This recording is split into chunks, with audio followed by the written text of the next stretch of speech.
ગુજરાતના એકમાત્ર કોંગ્રેસના સાંસદ અને આપણા સૌની બેન જ્ઞાનીબેનના સત્કાર સમારંભની સન્માન સમારંભની અંદર ઉપસ્થિત આદરણીય દોલતરામ બાપુ, દાસ બાપુ, જ્ઞાનીબેન, સ્ટેજ ઉપરના તમામ મહાનુભાવો અને સમગ્ર ઉત્તર ગુજરાતમાંથી મોટી સંખ્યામાં આવેલા આપ સૌ કોંગ્રેસના કાર્યકરો અને જ્ઞાનીબેનને સમર્થન આપવા આવેલા સૌ વડીલો, માતાઓ, બહેનો,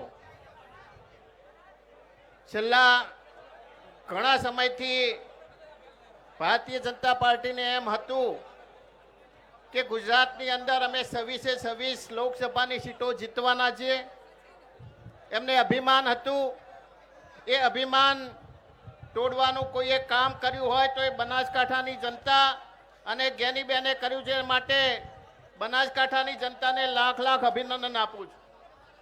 આજે જે રીતે સમગ્ર દેશની અંદર અને રાજ્યની અંદર ભારતીય જનતા પાર્ટીના વર્તા પાણી થઈ રહ્યા છે અને દિવસે દિવસે કોંગ્રેસને જન સમર્થન મળતું થઈ રહ્યું છે. તમામ સમાજ તરફથી, વેપારી તરફથી, વિદ્યાર્થીઓ હોય કે તમામ સમાજ આજે ધીમે ધીમે ભાજપના જૂઠાણાથી ખબર પડી છે અને હવે આગામી સમયની અંદર કોંગ્રેસની સરકાર બનવાની છે, નક્કી છે. જે રીતે તમે બધા મોટી સંખ્યાની અંદર જ્ઞાનીબેનને સમર્થન આપવા માટે આવ્યા છો, પાટણની ધરતી ઉપર તમામને આવકારું છું અને તમામનો આભાર માનું છું. જય હિન્દ, જય ભારત.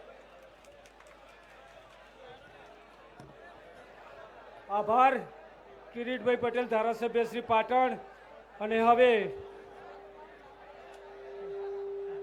રઘુભાઈ દેસાઈ, પૂર્વ ધારાસભ્ય શ્રી રાધનપુરને વિનંતી કરું કે અમારી બેન બનાસની બેન જ્ઞાનીબેન ઠાકોરના સત્કાર સમારંભમાં પ્રાસંગિક પ્રવચન આપશે. રઘુભાઈ દેસાઈ.